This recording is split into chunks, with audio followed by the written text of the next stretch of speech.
Hello guys, ayan kasi malapit na ang winter, kailangan ko na maglaba ng mga carpet kasi pagkatapos malabhan at matutuyo na, itatago ko na yan kasi ang mga alaga ko at mga amo ko sa baba na sila magtatambay, palaging lalabas ng bahay, tapos papasok may dalang tsinelas, kaya kailangan ko na talagang labahan yarn.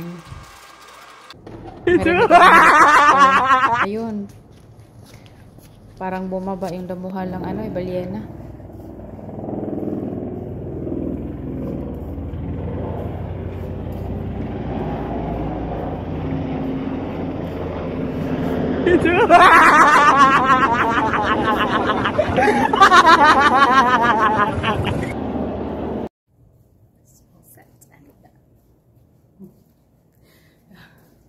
Ngiting pagod.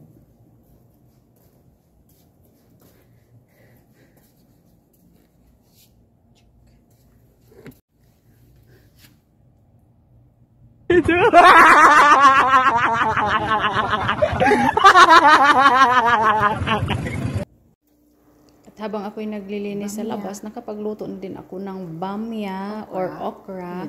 May halong karne ng baka. Yarn. Yummy yarn.